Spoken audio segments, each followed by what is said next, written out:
Hello students. तो पिछले session में हम लोगों ने क्या कहते हैं कि जितने भी प्रमेय थी आपकी कंटिन्यूटी पे आधारित उसको हमने सॉल्व कर लिया था। आज हम देखेंगे हरस्वरूप शर्मा के जो भी एग्जाम्पल्स हैं, ठीक है, इंपॉर्टेंट एग्जाम्पल और अलग अलग टाइप के जिसमें अलग अलग कॉन्सेप्ट यूज हुए, ठीक, उसको देखेंगे और उसके बाद फिर एक्सरसाइज सॉल्व करेंगे, वो अगले लेक्चर में होगा। तो पहला क्वेश्चन है यहाँ पे, ठीक है, यहाँ पे जो नंबर ये लिखा है, ठीक है, वो आप अपने उसमें बुक में देख सकते हैं, ठीक है, तो वही एकदम सेम नंबर यहाँ पे लिखा गया है। तो एग्जाम्पल नंबर 2b मतलब उदाहरण 2b आपका है और इसमें हमें शो करना है कि एफ एक्स बराबर मॉड एक्स एक्स बराबर 0 पर सतत है। बहुत इंपॉर्टेंट क्वेश्चन है ये आपको 2 नंबर में, ठीक है, मतलब 2 नंबर में अनसॉल्व में आप देखिएगा 2 नंबर के क्वेश्चन में ये बहुत जगह आपको मिल जाएगा, ठीक है, कि एफ एक्स बराबर मॉड एक्स को हमें एक्स बराबर 0 पर सतत सिद्ध करना होता है। तो देखो इस टाइप के क्वेश्चन में जहां पर मॉड आपका अकेले दिया हो या फिर इस तरीके से ऊपर नीचे करके दिया हो, है ना, ऐसे दिया हो या फिर ऐसे दिया हो, तो इस तरीके के क्वेश्चन में हल करने से पहले सबसे अच्छा तरीका ये रहता है कि मॉड को आप तोड़ लीजिए। अब आपको पता है कि मॉड फंक्शन ब्रेक कहाँ पे होता है ना। अगर मॉड फंक्शन के ग्राफ की बात करें तो ये कुछ इस तरीके से हमारा बनता है ना, ये हमारा मॉड एक्स का ग्राफ होता है। तो मॉड एक्स को ब्रेक करने का तरीका क्या होता है कि इसको आप 2 हिस्से में तोड़े, है ना। पहला होता है कि आपका जो क्या कहते हैं कि जो x की वैल्यू है ना, x की वैल्यू या तो 0 से बड़ी या बराबर होगी या फिर 0 से छोटी होगी, ठीक है। तो उसके आधार पर जब x की वैल्यू आपकी ग्रेटर देन और इक्वल टू 0 है, मतलब 0 से बड़ी या बराबर है, तब ये जो मॉड x है ना ये किस में टूटेगी, ये हमारा प्लस x में टूटता है, ठीक। दूसरा कंडीशन क्या है कि अगर x की वैल्यू हम 0 से छोटी लेंगे तब ये जो मॉड x है ना, ये किस में टूटेगा, ये हमारा माइनस x में टूटेगा। तो इसी तरीके से ब्रेक करके फंक्शन को हम क्या कहते हैं, इस तरीके के क्वेश्चन को सॉल्व करते हैं, पहली चीज।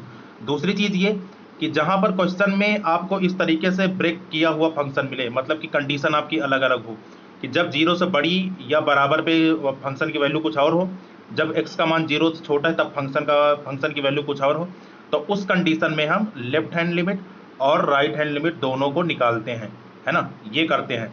इसके पहले वाले क्वेश्चंस में हमने क्या देखे थे, है ना, इसके पहले जो एग्जांपल हमने कराए थे उसमें मैंने ये बताया था कि कोई भी फंक्शन आपको इस तरीके से दिया गया होगा, ठीक है, और उसमें क्या बोलेगा कि एक जगह वो मना कर देगा, मान लो कि x बराबर 1 पर, मतलब कि x does not equal to 1, तब यहाँ फंक्शन की वैल्यू कुछ और होगी, और यहाँ पे x बराबर 1 पर फंक्शन की वैल्यू कुछ और दे देगा। तो उस कंडीशन में हमें LHL और RHL निकालने की जरूरत नहीं पड़ती थी, ठीक है। लेकिन यहाँ पर जहाँ पर फंक्शन की डेफिनेशन आपकी पॉइंट के साथ चेंज हो रही हो, ठीक, मतलब उसकी परिभाषा बदल रही हो, तो उस कंडीशन में हम लोग लेफ्ट हैंड लिमिट और राइट हैंड लिमिट से क्वेश्चन को सॉल्व करते हैं, ठीक। तो सबसे पहला काम मॉड के क्वेश्चन में क्या करेंगे, इसको ब्रेक कर लेंगे, ठीक है। तो यहाँ पर फंक्शन को हमने क्या कर लिया, फंक्शन को ब्रेक कर लिया। तो देखिए ब्रेक करने पर हुआ क्या कि यहाँ पर सबसे पहले जब x ग्रेटर देन और इक्वल टू 0 है, इस बात का ध्यान रहे कि ये जो इक्वल टू निशान लगाएगा ये लगेगा, ये ग्रेटर के साथ लगेगा, है ना, लेस के साथ नहीं। तो x की वैल्यू जब ग्रेटर देन इक्वल टू 0 है तब ये मॉड x किस में टूटेगा, प्लस के x में टूटेगा, है ना। तो ये हमने यहाँ पे x लिख लिया। और जब x की वैल्यू लेस देन 0 है, मतलब 0 से कम है, तब ये किस में टूटेगा, तब ये हमारा ये माइनस x में टूट जाएगा, ठीक है। तो इसके हिसाब से कर लिया। तो मतलब कि हमें x बराबर 0 पर क्या करना है, x बराबर 0 पर कंटिन्यूटी चेक करनी है कि आपका कंटिन्यूअस है फंक्शन की नहीं है। तो हम लोग करेंगे क्या कि x बराबर 0 के पहले, है ना, 0 के पहले मतलब कि लेफ्ट हैंड लिमिट, ठीक है, और x बराबर 0 के बाद, 0 के बाद मतलब कि राइट हैंड लिमिट, ये निकाल लेंगे। और x बराबर 0 की फंक्शन, x बराबर 0 पर फंक्शन की वैल्यू निकाल लेंगे।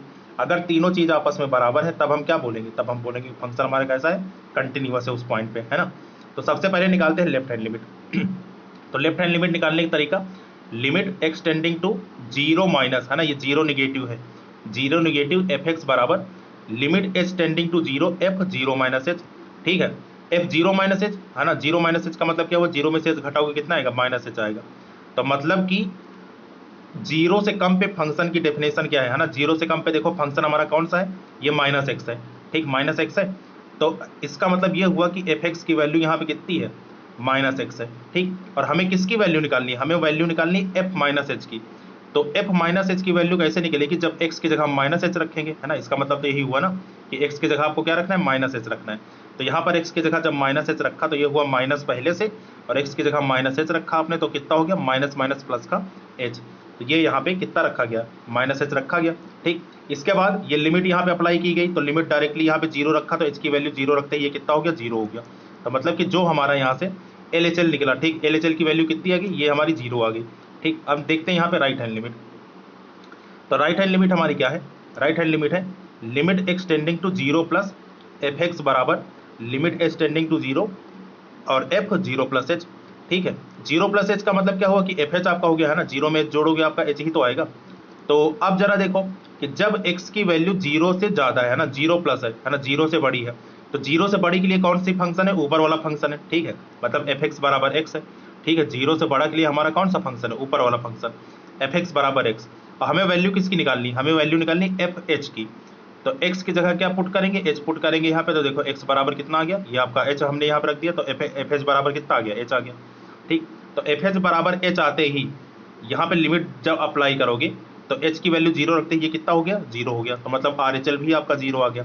ठीक, अब x बराबर जीरो पर फंक्शन की वैल्यू है ना, तो वही यहाँ पे लिखा गया functional value at x equal to zero. तो x बराबर जीरो पर जब फंक्शन की वैल्यू निकालेंगे तो देखो होगा कितना यहाँ पे। सबसे पहले यहाँ पे आइडेंटिफाई करो कि फंक्शन हमारा कौन सा काम करेगा। ठीक है, तो क्योंकि यही चीज़ मेन रहती है ना, फंक्शन को पहचानना कि कौन सी वैल्यू पे कौन कौन से फंक्शन आपके हैं। तो देखो हमें किस पे वैल्यू निकालनी है, हमें जीरो पे वैल्यू निकालनी है ना। तो देखो जीरो पे होगा क्या कि जब x का मान जीरो के बड़ा या बराबर है ना, मतलब कि x जब ग्रेटर देन है और इक्वल टू है। ठीक है, तो मतलब कि जब x का मान जीरो के बराबर होगा है ना, x बराबर जीरो, x बराबर जीरो होगा, तब भी फंक्शन हमारा कितना होगा, तब भी फंक्शन हमारा उस केस में x ही होगा। ठीक है, तो अब हमें क्या करना है, हमें जीरो पे वैल्यू निकालनी है ना।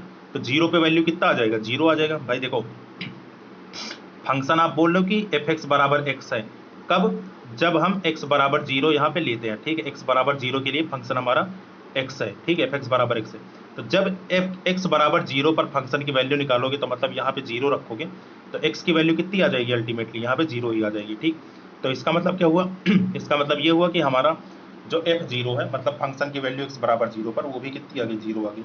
तो अब आप देख सकते हैं कि left hand limit, right hand limit और फंक्शनल की वैल्यू तीनों बराबर है ना। तो यहाँ पे वही लिख लिया कि लेफ्ट हैंड लिमिट बराबर राइट हैंड लिमिट बराबर वैल्यू ऑफ फंक्शन बराबर यहाँ पे क्या है, एक फाइनाइट नंबर है, जीरो है। तो इसका मतलब क्या है कि फलन एफ एक्स बराबर मॉड एक्स, एक्स बराबर जीरो पर कंटिन्यूअस है। ठीक, तो ये चीज़ हमें यहाँ पे दिखानी थी, तो ये हमारा सिद्ध हो गया। अगले क्वेश्चन में चलते हैं, इसी के जैसा क्वेश्चन है और ये भी इंपॉर्टेंट क्वेश्चन है, ये भी काफी बार पूछा गया है। तो देखो इसमें क्या है कि यहाँ पर क्वेश्चन में आपको दिया है ना, कि फलन एफ एक्स को बिंदु जीरो कॉमा जीरो पर, जीरो कॉमा जीरो का मतलब जीरो पर सातत्य का परीक्षण कीजिए। और हमें यहाँ पे फंक्शन की डेफिनेशन ये दी है। ठीक है, तो फंक्शन कैसा है हमारा, मॉड एक्स अपॉन एक्स, जब एक्स की वैल्यू जीरो के बराबर नहीं है ना, x does not equal to zero, तब कैसा है, मॉड एक्स अपॉन एक्स। और जब एक्स बराबर जीरो तो यहाँ पे कितना है, वन है। ठीक है, तो देखो इस टाइप के क्वेश्चन में मैंने आपको ये बताया था कि जहाँ पे मना करे वहाँ पे लिमिट, तो क्या कहते हैं, लिमिट से उसको सॉल्व करते हैं डायरेक्टली। लेकिन इस क्वेश्चन में क्योंकि मॉड लगा है ना, तो अच्छा ये होगा आसान बनाने के लिए क्वेश्चन में कि हम क्या करेंगे, मॉड को तोड़ देंगे। ठीक है, क्योंकि मॉड यहाँ पे इजीली से टूट जाएगा। तो जहाँ पे मॉड आपका इजीली से खत्म हो जाए, ठीक है, वहाँ पर हम इसको ब्रेक कर लेंगे। तो ब्रेक कैसे करोगे, देखो एक्स बराबर जीरो पर फंक्शन की वैल्यू कैसी है, वन है। आपको पता है कि मॉड एक्स आपका दो में टूटता है। ठीक है, कब टूटता है, जब एक्स का मान जीरो से बड़ा हो और जब x का मान जीरो छोटा हो, है ना। इस तरीके से हम ब्रेक कर सकते हैं। तो मतलब बोल सकते हैं कि जब x का मान जीरो से बड़ा है तब मॉड x किस में टूटेगा, तब ये टूटेगा x में। और जब x का मान जीरो से छोटा है तो मॉड x किस में टूटेगा, ये टूटेगा हमारा माइनस x में, है ना। इसके आधार पर इसको क्या कर लेंगे, इसको हम ब्रेक कर लेते हैं। तो देखिए, तो यहाँ पर जब इसको तोड़ेंगे तो देखो ये कितना होगा। तो यहाँ पर सबसे पहले करेंगे क्या कि जब x का मान जीरो से बड़ा है ना, ये ग्रेटर देन है, इक्वल टू नहीं है ना। इक्वल टू यहाँ पे क्यों नहीं लिया, इक्वल टू इसलिए नहीं लिया क्योंकि हमें x बराबर जीरो पर मान ऑलरेडी दे रखा है। ठीक है, कितना, वन दिया है, इसलिए यहाँ पे इक्वल टू नहीं लगेगा, इस बात का ध्यान रखना। ठीक, तो जब x का मान जीरो से बड़ा है ना, x ग्रेटर देन जीरो, तब मॉड x आपका किस में टूटेगा, ये टूटेगा हमारा x में। तो x हो गया और बटे x तो आपका चलता ही रहेगा। ठीक है, तो यहाँ से x से x कट के कितना आ जाएगा, वन आ जाएगा। ठीक, अच्छा दूसरी कंडीशन यहाँ पे ये है, तो देखो यहाँ पे, ठीक है, तो करेंगे क्या कि ये आपका x से x कट के यहाँ पे कितना आ गया, ये आपका वन आ चुका है। ठीक, फिर जब x बराबर जीरो पर आपको डायरेक्टली वन दे रखे है ना, x बराबर जीरो पर, है ना, यहाँ पे ये देखो x बराबर जीरो पर फंक्शन की वैल्यू कितनी है, वन है, तो इसको ऐसे लिख लिया। फिर किस में तोड़ेंगे, फिर तोड़ेंगे क्या कहते हैं, जब x की वैल्यू जीरो से कम है, तो जब x आपका लेस देन जीरो है तब ये मॉड x किस में टूटेगा, ये टूटेगा हमारा माइनस x में। ठीक है, तो जब x की वैल्यू जीरो से कम है तो मॉड x हमारा टूट गया किस में, माइनस x में। तो माइनस एक्स अपॉन एक्स, ठीक है, यहाँ पे माइनस एक्स अपॉन एक्स, ये किसके बराबर आ गया, यहाँ से वन से एक्स कैंसिल हो गया, यहाँ कितना आ गया, माइनस वन आ गया। तो मतलब जो अब हमारा फंक्शन बचा वो अब हमारा ये कुछ इस तरीके से दिखेगा, ठीक है। मतलब ये फंक्शन टूट के अब ये बन गया, ठीक है। तो अब जरा देखो, जब x की वैल्यू ग्रेटर देन 0 तब हमारा 1 है, x बराबर 0 पर फंक्शन की वैल्यू 1 है, और x लेस देन 0 पे कितना है, -1 है, ठीक। तो अब इसको सॉल्व करते हैं, आओ, है ना, यहाँ पे देखते हैं। तो सबसे पहले हम लोग निकालेंगे लेफ्ट हैंड लिमिट। तो लेफ्ट हैंड लिमिट जब निकालोगे तो देखो किस पे हम लोग चेक कर रहे हैं, x बराबर 0 पे चेक कर रहे हैं ना, तो 0 के लेफ्ट में मतलब कि x टेंडिंग टू 0 निगेटिव है ना, तो limit x tending to 0 negative fx बराबर limit h tending to 0 f0 minus h, है ना। तो अब जरा देखो, जब 0 से कम है वैल्यू, तो 0 से कम के लिए फंक्शन हमारा कितना है, -1 है, तो हमने यहाँ पे -1 लिख लिया। अब क्योंकि ये -1 है और इसमें आपका h का कोई टर्म नहीं है, तो इसलिए लिमिट यहाँ पे अप्लाई नहीं होगी, और इसलिए यहाँ पे डायरेक्टली -1 उतार लिया गया, क्योंकि लिमिट का यहाँ पे कोई मतलब ही नहीं है ना, क्योंकि यहाँ तो संख्या आ गई ना, ठीक। इसी प्रकार हम निकाल लेते हैं राइट हैंड लिमिट।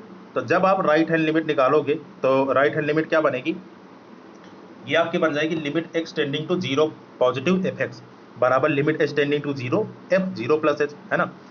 तो अब यहाँ पे देखो, जब x की वैल्यू 0 से प्लस है ना, 0 प्लस मतलब 0 से बड़ा, तब हमारा फंक्शन कितना है, 1 है, तो यहाँ पे डायरेक्टली कितना लिख लिया, 1 लिख लिया।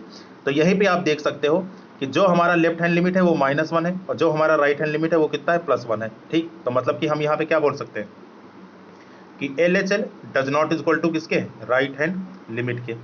तो आपका फंक्शन कैसा हो गया, फंक्शन हमारा डिसकंटिन्यूअस हो गया, है ना, क्योंकि दोनों चीज़ बराबर ही नहीं है, तो आगे सॉल्व करने की जरूरत नहीं है ना, तो फंक्शन हमारा कैसा हो गया, डिसकंटिन्यूअस हो गया, ठीक। तो ये था हमारा, है ना, तो वही हमने लिख लिया यहाँ पे कि LHL does not equal to RHL, है ना, x बराबर 0 पर क्या है, डिसकंटिन्यूअस है, असतत है, ठीक। अगले टाइप का क्वेश्चन, अगले टाइप का क्वेश्चन ये भी काफ़ी पूछा जाता है, और ये जो क्वेश्चन बनता है हमारा 5 नंबर में क्वेश्चन बनता है बस, मतलब जैसा एग्जाम्पल नंबर 6 दिया है, ये एक्चुअली में ये 5 नंबर के क्वेश्चन इस तरीके से पूछे जाते हैं, जिसमें हमें a और b के वैल्यू निकाले, मतलब कि क्या कहते हैं कि कोई भी नंबर दे दिया जाएगा, है ना, कोई भी आपको मतलब कि अल्फ़ाबेट दे दिया जाएगा और पूछा जाएगा कि इसका मान निकालिए, ठीक।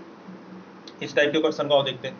देखो क्वेश्चन में क्या लिखा है कि फलन fx निम्न प्रकार से परिभाषित है। कैसे परिभाषित है, ये आपकी फंक्शन की परिभाषा दे रखी है, ठीक है।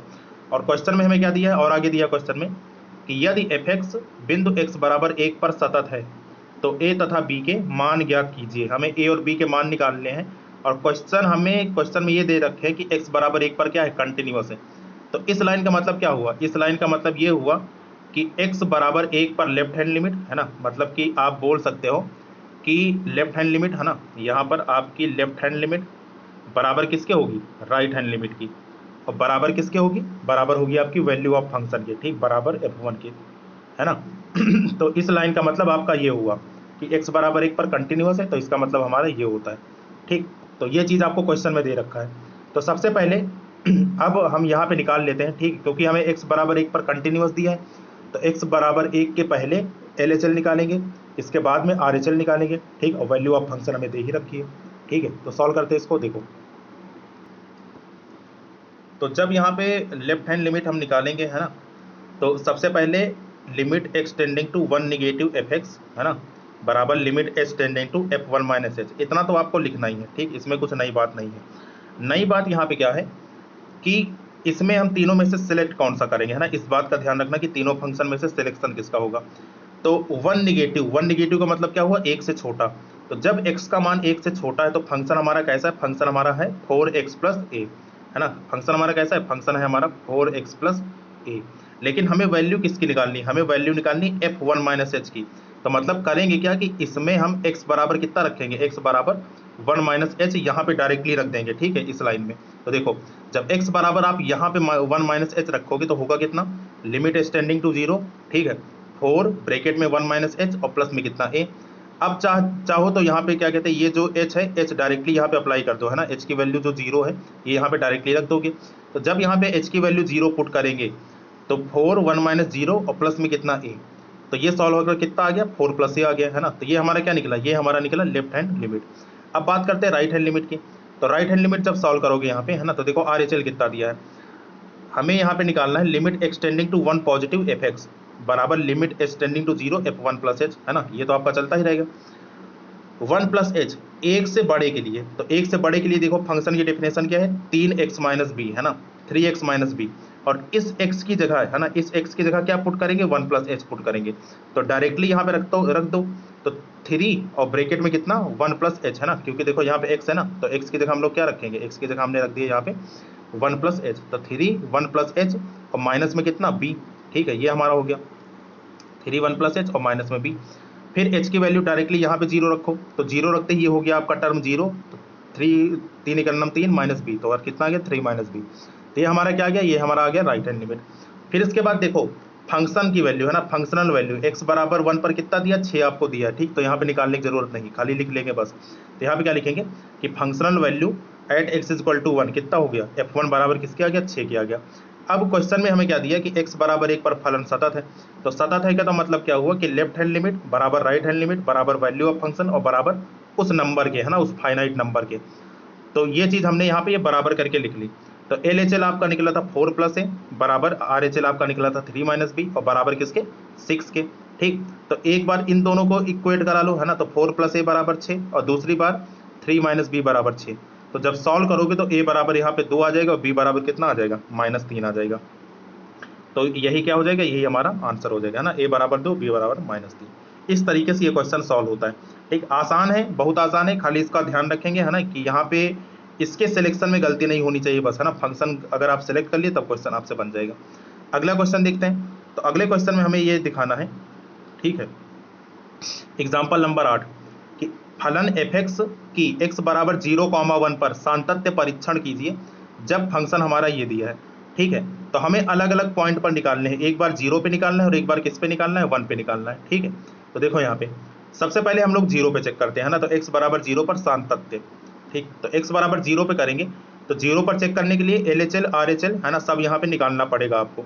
ठीक है, क्योंकि यहाँ पे फंक्शन की वैल्यू आपको अलग अलग दी है ना, यहाँ पर ये देखिए ये आपको अलग अलग दी है, इसलिए हमें सब निकालना पड़ेगा।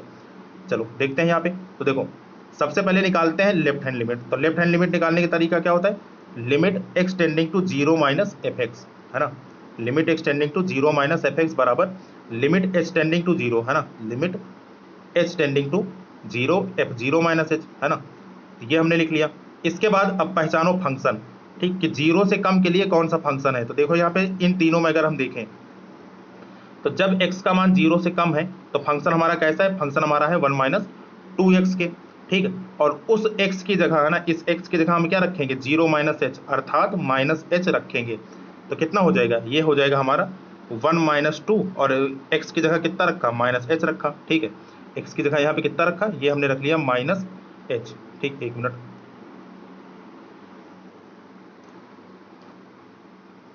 ठीक, तो यहाँ पे x की जगह हमने कितना रख लिया, माइनस एच रख लिया। तो ये जब माइनस एच रखोगे तो देखो ब्रैकेट खुलेगा तो माइनस माइनस कितना हो जाएगा, प्लस हो जाएगा। तो कितना हो गया 1 प्लस 2h। फिर डायरेक्ट यहाँ पे लिमिट अप्लाई करोगे तो h बराबर 0 रखते ही ये वाला टर्म आपका 0, तो 1 प्लस 0 कितना आ गया, 1 आ गया है ना। तो LHL हमारी कितनी आ गई, 1 आ गई। इसी प्रकार निकालते हैं राइट हैंड लिमिट। तो जब आप राइट हैंड लिमिट निकालोगे तो देखो राइट हैंड लिमिट क्या हो जाएगा, limit x tending to 0 plus fx बराबर limit h tending to 0 f0 plus h है ना। तो जब x का मान 0 से बड़ा है तो देखो 0 से बड़ा होने के लिए कंडीशन क्या है ना, ये वाला रहेगा बीच वाला। ठीक है, देखो जब x का मान 0 से बड़ा या बराबर, ऐसे लिखा है ना कि x की वैल्यू जो है ग्रेटर देन और इक्वल टू 0 के है और लेस देन किसके है, 1 के है। तो मतलब जब x का मान 0 से बड़ा रहेगा या बराबर रहेगा तो फंक्शन की वैल्यू हमारी कितनी रहेगी, फंक्शन की वैल्यू 1 रहेगी दोनों कंडीशन में। ठीक है, तो वही चीज़ यहाँ पे रखेंगे कि जब x की वैल्यू 0 से बड़ी या बराबर है तो फंक्शन की वैल्यू कितनी हो गई, 1 हो गई। अब यहाँ पे लिमिट तो अप्लाई होगी नहीं क्योंकि आपका कोई h का टर्म नहीं है, तो इसकी वैल्यू कितनी आ गई, डायरेक्टली हमारी 1 आ गई। ठीक, ये हो गया हमारा RHL हो गया। वैल्यू ऑफ फंक्शन है ना, फंक्शनल वैल्यू निकालते हैं। तो फंक्शन की वैल्यू f0 है ना, f0 कितना है, ये आपका 1 है ना। देखो यहाँ पे क्या दिया है, जब x का मान 0 के बड़ा या बराबर है ना, जब x का मान 0 से बड़ा या बराबर, तो मतलब फंक्शन की वैल्यू 0 पर भी 1 है और 0 से बड़ी तब भी हमारी 1 है। तो इसका मतलब क्या हुआ कि f0 बराबर भी कितना आ गया, 1 के। तो अब आप देख सकते हैं कि यहाँ पर left hand limit, right hand limit और वैल्यू ऑफ फंक्शन तीनों आपका 1 के बराबर है। तो इसका मतलब क्या हुआ, इसका मतलब ये हुआ कि फंक्शन हमारा x बराबर 0 पर कैसा है, कंटिन्यूअस फंक्शन है। ठीक, ये चीज़ हमें दिखानी थी। चलो अब x बराबर 1 पर चेक कर लेते हैं इसी प्रकार से। तो जब x बराबर 1 पे करोगे तो सबसे पहले लेफ्ट हैंड लिमिट इसका देखते हैं। तो लेफ्ट हैंड लिमिट क्या हो जाएगा, limit x tending to 1 negative fx बराबर limit h tending to 0 f1 minus h। इतना तो हम लिखते ही हैं। ठीक, अब वही फंक्शन पहचानने की बारी है ना। यहाँ पे देखो कैसा है, एक से कम है, तो एक से कम के लिए फंक्शन देखते हैं ना। तो एक से कम के लिए जो हमारा फंक्शन दिया है, देखो जब हमारी x की वैल्यू कैसी दी गई है, एक से कम दी गई है। तो जब एक से कम दी गई है ना, तब हमारा यहाँ पे कैसा है मामला, एक से कम के लिए हमारा फंक्शन का मान कितना है, 1 है ना। देखो यहाँ पे लिखा है ना, क्या लिखा है कि जब x की वैल्यू 0 के बड़ी या बराबर और 1 से छोटी है, तो वैल्यू ऑफ फंक्शन कितना हो जाएगा, डायरेक्टली ये हमारा 1 हो जाएगा। ठीक, तो मतलब यहाँ पे डायरेक्टली 1 रखेंगे तो देखिए कितना होगा। तो यहाँ पे डायरेक्टली हमने 1 अप्लाई किया, तो 1 अप्लाई करते ही लिमिट का काम खत्म है ना। तो यहाँ से LHL कितना आ गया, LHL आपका 1 आ गया। फिर निकालते हैं राइट हैंड लिमिट। तो राइट हैंड लिमिट कहाँ पे निकालेंगे, एक से मतलब बड़ी पे। तो यहाँ पे लिखा हमने limit extending to 1 plus F x बराबर limit extending to 0 F 1 plus H, है ना, ये हमने लिख दिया। लिमिट एक्सटेंडिंग टू 0, जब x की वैल्यू 1 से बड़ी है, तो 1 से बड़ी के लिए देखो है ना, पहचानो यहाँ पे फंक्शन कैसा है। तो जब x का मान, ठीक है, यहाँ पे देखेंगे जब x का मान 1 से बड़ा या बराबर है, तब फंक्शन हमारा ये काम करता है कि कौन सा काम करता है, 2x माइनस 1। तो 2x माइनस 1 ये काम करता है। तो यहाँ पे x की जगह क्या रखोगे, x की जगह रखोगे 1 प्लस h, है ना। तो ये आपने लिख दिया 2 1 प्लस h और माइनस में कितना 1। ठीक है, यहाँ पे आपको लिखना पड़ेगा, तो वही चीज़ यहाँ पे लिखा है। ठीक है, क्या लिखा है यहाँ पे, 2 1 प्लस एच और माइनस में 1। ठीक है, तो h बराबर 0 जब यहाँ पे डायरेक्टली रखोगे तो ये आपका 0 हो गया। तो 2 एक नम 2, 2 में से एक गया, कितना आ गया, 1 आ गया। तो मतलब राइट हैंड लिमिट भी कितनी आ गई, 1 आ गई। फिर फंक्शनल वैल्यू है ना, x बराबर 1 पर, देखिए x बराबर 1 पर फंक्शनल वैल्यू कितनी हो जाएगी, फिर से वहीं पे 2x माइनस 1 वाला फंक्शन ही काम करेगा। और जब यहाँ पे x बराबर 1 रखोगे तो ये आपका हो गया 1। तो 2 एक नम 2, 2 में से एक गया, कितना आ गया, 1 आ गया। तो मतलब कि फंक्शनल वैल्यू कितनी आ गई, ये भी आपकी 1 के बराबर आ गई। तो इसका मतलब क्या हुआ कि left hand limit, right hand limit, value of function सब किसके बराबर आ गया, 1 के बराबर आ गया। तो इसका मतलब क्या है कि फलन x बराबर 1 पर क्या है, कंटिन्यूअस है। तो मतलब 0 पर भी कंटिन्यूअस था और 1 पर भी ये कंटिन्यूअस था। ठीक, तो इस तरीके से इस क्वेश्चन को सॉल्व करेंगे। अगला देखते हैं, है ना, नेक्स्ट क्वेश्चन, क्वेश्चन नंबर 11 है ना, एग्जाम्पल नंबर 11 है आपका, ये भी आपका पूछा गया है। देखो क्वेश्चन में क्या है, क्वेश्चन में दिया है कि सिद्ध करो कि जो फलन f x for every x belongs to R, है ना, मतलब प्रत्येक एक्स बिलोंग्स टू आर के लिए निम्न प्रकार से परिभाषित है, एक्स बराबर 0 पर कैसा है, डिसकंटिन्यूअस है ना। मतलब कि हमें LHL और RHL यहाँ पे बराबर नहीं दिखाना है। ठीक, तो देखो यहाँ पे सबसे पहले फंक्शन देखते हैं ना, फंक्शन कैसा है। तो फंक्शन हमारा दिया है एफ एक्स बराबर e की power 1/x upon 1 plus e की पावर 1/x। कंडीशन क्या दी है कि जब x की वैल्यू 0 के बराबर नहीं है ना, x does not is equal to 0, और x बराबर 0 पर कितना दिया है, 0 दिया है। ठीक, तो मैंने आपको क्या कहा था कि जहां पर मना करें, है ना, जहां पर मना करें वहीं पर क्या करो, फंक्शन की लिमिट काट दो। तो यहाँ पर फंक्शन की जब लिमिट निकालेंगे यहाँ पे, है ना, लिमिट से आंसर निकालेंगे, तो ये मैंने लिखा यहाँ पे limit extending to 0 F x.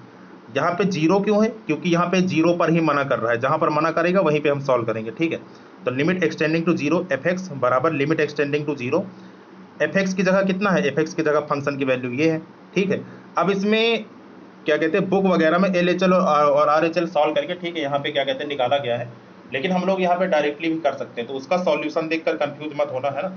ऐसे क्वेश्चन में मैंने आपको यही तरीका समझाया, ठीक, कि इस क्वेश्चन में ऐसे तरीके से करोगे, ये जो यहाँ बताया जा रहा है, तो आपका टाइम भी बचेगा और क्या कहते हैं कि नंबर तो पूरे मिलेंगे ही, है ना, उसमें कोई दिक्कत नहीं है। तो चलो देखते हैं यहाँ पे। हाँ, तो ये चीज है ना, यहाँ पर फंक्शन की वैल्यू मैंने लिखी, है ना, जो भी यहाँ पे दिया था e की power 1/x upon 1 plus e की पावर x, e की पावर 1/x। तो अब जरा देखो कि क्या हम यहाँ पे x का मान डायरेक्टली यहाँ पे रख सकते हैं, है ना, x का मान 0 रख सकते हैं। तो x बराबर 0 जब मैंने यहाँ पे रखा फंक्शन में, तो देखो होगा क्या, x बराबर 0 रखो, तो x बराबर 0 रखते ही कितना होगा, e की पावर 1/0 अपॉन 1 प्लस e की पावर 1/0। अब 1/0 क्या होगा, इनफाइनाइट होगा, तो e की पावर इनफाइनाइट और बटे 1 प्लस e की पावर इनफाइनाइट। तो e की पावर जो इनफाइनाइट होता है, ठीक है, सबसे पहले e की पावर x का ग्राफ देखते हैं। अगर आपको ग्राफ याद है इसका, तो आप देख सकते हैं e की पावर x का ग्राफ जो है ये कुछ इस तरीके से बनता है। तो e की पावर इनफाइनाइट, है ना, e की पावर इनफाइनाइट मतलब वैल्यू किधर जा रही है आपकी, ये आपकी जा रही है अनंत की तरफ। तो मतलब ऊपर वाली वैल्यू इनफाइनाइट हो गई और नीचे वाली भी वैल्यू क्या हो गई, इनफाइनाइट हो गई। तो मतलब फंक्शन हमारा कैसा हो गया, अपरिभाषित हो गया। तो इससे बचने के लिए, क्योंकि फंक्शन में हमें क्या कहते हैं इस तरीके से सॉल्व करना है ताकि वैल्यू जो आंसर है हमारा वो अनडिफाइंड ना निकले, है ना, अपरिभाषित ना निकले। तो देखो करेंगे क्या यहाँ पे कि इस तरीके के क्वेश्चन में e की पावर 1/x नीचे कॉमन ले लो। ठीक है, यहाँ पे नीचे हर में क्या करेंगे, e की पावर 1/x कॉमन ले लेंगे। तो जब e की पावर 1/x यहाँ पे कॉमन आएगा तो देखो कितना होगा, आपने e की घात 1/x बाहर निकाला, ठीक है। यहाँ पे 1 था तो मतलब इससे भाग लगेगा, है ना, तो मतलब कि 1 ये कितना हो गया e की पावर 1/x, और यहाँ पे ये चीज़ आपने बाहर निकाल ली तो कितना बचा यहाँ पे +1 बचा, ठीक। इसके बाद देखेंगे ये यहाँ आपने लिखा e की पावर 1/x, ठीक है। ये अभी किस में है, प्लस में, जब ऊपर जाएगा तो किस में हो जाएगा, माइनस में हो जाएगा, तो मतलब ये हो गया e की पावर -1/x, और प्लस में कितना 1, ठीक है। तो मतलब कि ये हर वाली चीज़ को हम ऐसे भी लिख सकते हैं, ठीक है, ऐसे भी हम लिख सकते हैं। तो उसी तरीके से यहाँ पे लिखा गया है। तो देखिए यहाँ पे, तो ये हमारा हो गया, ठीक। जब इसको मैंने सॉल्व किया तो यहाँ पे e की पावर 1/x कॉमन लिया था, है ना, तो ये e की पावर 1/x से ये e की पावर 1/x खत्म, कितना बचा नीचे 1/e की पावर -1/x, और प्लस में कितना 1, ठीक है। ये चीज़ हमारी बची है यहाँ पे, ठीक है। तो देखेंगे यहाँ पे, तो अब यहाँ पे देखो, ठीक, 1 मिनट, है ना। अब यहाँ पे देखते हैं कि जैसे ही हमने यहाँ पे अब लिमिट अप्लाई की, तो जब यहाँ पे आप लिमिट अप्लाई करोगे, कहाँ पे, यहाँ पे इस जगह पे, तो लिमिट अप्लाई करते ही ये कितना हो जाएगा, x की जगह 0 आपने रखा, तो e की पावर, है ना, ये आपका हो गया e की पावर -1/0, -1/0 का मतलब क्या हुआ, e की पावर -इनफाइनाइट, ठीक। ये कितना हो गया e की पावर -इनफाइनाइट, और e की पावर जो -इनफाइनाइट की वैल्यू होती है वो आपकी 0 के बराबर होती है, ठीक। यहाँ पे ये अनंत नहीं होता, क्यों नहीं होता, क्योंकि देखो इसका जो अभी अभी ग्राफ हमने बनाया था, किसका, e की पावर x का, ठीक। तो e की पावर x का ग्राफ कैसे बनता है, ये कुछ इस प्रकार से बनता है, यहाँ से स्टार्ट होगा, ठीक है, थोड़ा और नज़दीक से, यहाँ से स्टार्ट होगा और ये कुछ ऊपर ऐसे जाएगा, तो इधर ये जो -x अक्ष है, ठीक है, यहाँ पर ये वाला जो एक्सिस है ये इधर मतलब ऐसा प्रतीत होता है कि ये जाकर इससे कहीं ना कहीं मिल जाएगा, ठीक है। ये जो x अक्ष बना है इससे कहीं ना कहीं मिल जाएगा, लेकिन ये मिलता नहीं है, तो इसीलिए हमें ऐसा प्रतीत होता है कि अनंत पर, ठीक है, इधर -इनफाइनाइट पर जो वैल्यू आपकी आती है वो आपकी 0 के बराबर आती है ना, क्योंकि ऐसा लगता है कि ये इसमें जाकर टच हो जाएगा, लेकिन टच नहीं होता है, ठीक। और आपको पता है कि इधर आपका -इनफाइनाइट होता है और इधर आपका क्या होता है, +इनफाइनाइट होता है, तो इसलिए e की पावर -इनफाइनाइट की वैल्यू कितनी ली जाती है, 0 ली जाती है, ठीक। तो अगर आपको डायरेक्टली ना याद रहे और आपको अगर ये ग्राफ पता है ना, यहाँ पर ये वाला ग्राफ अगर आपको याद है तो ग्राफ के माध्यम से भी हम इसको समझ सकते हैं, ठीक। तो देखो यहाँ पे, तो ये हमने यहाँ पे कितना रख लिया कि e की पावर -इनफाइनाइट किसके बराबर हो गया, ये हमारा 0 के बराबर हो गया, ठीक। तो e की पावर -इनफाइनाइट 0, तो 1/0 + 1 मतलब कि इसकी वैल्यू कितनी आ गई, 1 आ गई। तो लिमिट वाली, है ना, लिमिट से जो हमारा आंसर है वो कितना आ गया, 1 आ गया। फंक्शन की वैल्यू देखो दी है ना, x बराबर 0 पर फंक्शन की वैल्यू कितनी है, 0 है, तो मतलब कि f0 बराबर कितना दिया है, f0 बराबर आपको 0 के दिया है, ठीक। तो अब देखो लिमिटिंग वैल्यू हमारी कितनी निकली, है ना, जो हमारा लिमिट से आंसर आया वो हमारा 1 निकला, फंक्शन की वैल्यू कितनी निकली, 0 निकली। तो क्योंकि लिमिटिंग वैल्यू फंक्शनल वैल्यू के बराबर नहीं है, तो इसका मतलब क्या हुआ कि x बराबर 0 पर फंक्शन हमारा कैसा है, डिसकंटिन्यूअस है, ठीक। और यही हमें सिद्ध करना था, तो इस तरीके से ये क्वेश्चन सिद्ध होगा, है ना। तो ये इसका तरीका था।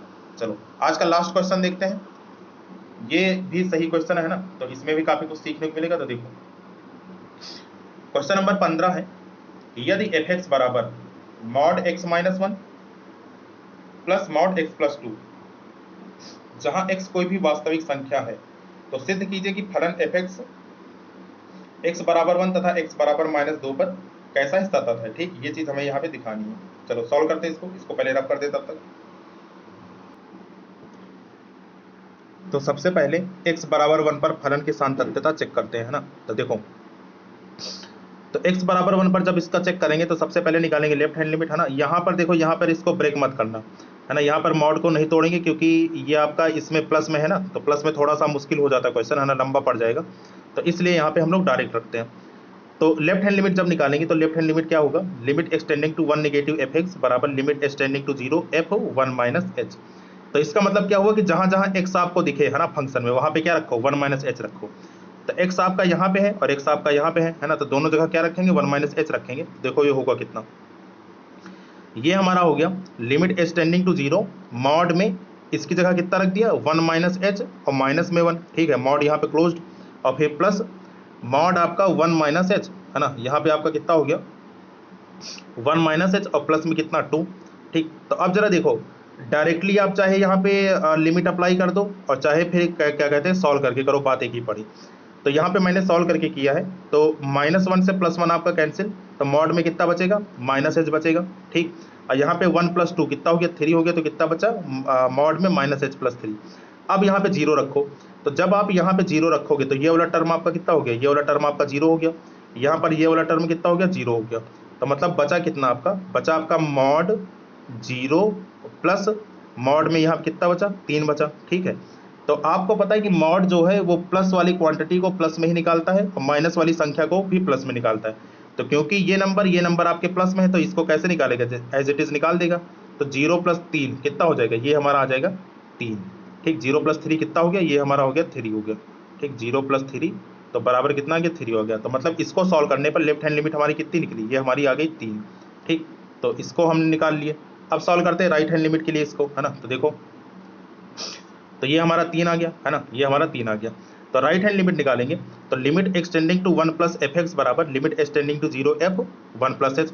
देखो हमारा फंक्शन क्या दिया था, फंक्शन हमारा दिया था एफ एक्स बराबर, ठीक है, एफ एक्स बराबर हमारा दिया था mod x minus 1 plus mod x plus 2। ठीक है, ये हमारा क्वेश्चन दिया था। तो अब x की जगह कितना रखेंगे, अब x की जगह यहाँ पे रखेंगे 1 प्लस एच और 1 प्लस एच। ठीक, तो रख देते हैं यहाँ पे। तो जब x की जगह आप 1 प्लस एच और 1 प्लस एच रखोगे तो देखो कितना हो गया, ये हमारा हो गया मॉड में 1 प्लस एच माइनस 1 और plus mod 1 plus H plus 2। तो देखो एक से एक ये कट जाएगा, तो कितना बचेगा, मॉड में आपका h बचा प्लस मॉड h प्लस 1 और प्लस 2 मिलकर कितना हो गया, 3 हो गया। फिर यहाँ पे जीरो रखोगे तो ये आपका h की जगह जीरो रखने पर ये आपका जीरो हो गया, और यहाँ पे h की जगह जीरो रखने पर मॉड 0+3। तो मॉड 0+3 मतलब 3, और ये वैल्यू कितनी आ गई, 0 आ गई। तो मतलब यहाँ से भी हल होकर कितना आ गया, ये हमारा 3 आ गया। तो LHL बराबर RHL क्या है, तो मतलब x बराबर 1 पर कैसा है, कंटिन्यूअस है। अब यहाँ पे हम इसके आधार पर ही जज करके हम बता देंगे, ठीक है, क्योंकि यहाँ पे वैल्यू ऑफ फंक्शन नहीं दी है क्वेश्चन में। तो अगर हमारा लेफ्ट हैंड लिमिट और राइट हैंड लिमिट आपका बराबर आएगा तब हम बोल देंगे कि फंक्शन हमारा कैसा है, कंटिन्यूअस है। ठीक, इसी प्रकार 2 पर -2 पर चेक कर लो। ठीक है, तो जब -2 पे चेक करोगे तो सेम वही चीज़ें आपकी देखो रिपीट हो रही हैं, है ना, खाली यहाँ पे संख्याएं आपकी बदली हैं। यहाँ पर देखो खाली एक चीज़ यहाँ पे बताने लायक है कि जब मॉड में -3 आएगा तो मॉड में -3 आने पर ये फंक्शन हमारा कैसा वैल्यू देगा, ये हमारा प्लस देगा। तो ये प्लस का 3 दे दिया, और यहाँ पे ये 2 से 2 कट के कितना आ गया, 0 आ गया। ठीक, तो खाली इस बात का ध्यान रखना है कि मॉड के अंदर माइनस है तो वो प्लस में निकालता है। ठीक, सॉल्यूशन आप लोग इसका देख लीजिएगा, PDF आपको मिल जाएगा इसका, ठीक, लिंक है डिस्क्रिप्शन बॉक्स में। तो यहाँ पर -2 पर भी चेक करोगे तो फंक्शन हमारा कंटिन्यूअस निकलेगा। ठीक, तो मतलब कि 1 पर भी आपका कंटिन्यूअस है और -2 पर भी कंटिन्यूअस है, यही चीज़ हमें सिद्ध करनी थी, है ना। तो इस प्रकार से उदाहरण का सिलसिला पूरा कंप्लीट हुआ। अगले लेक्चर में हम लोग प्रश्नावली 5.1 सॉल्व करेंगे। ठीक, और उसमें भी देखिएगा कि बहुत सारी चीज़ें आपकी रिपीट हुई रही होंगी, तो जो उसमें भी ज़्यादा बताने की जरूरत नहीं है। ठीक, तो आज के लिए इस सेशन को यहीं पे फिनिश करते हैं। ठीक, बाकी नेक्स्ट लेक्चर में, तब तक के लिए थैंक यू सो मच।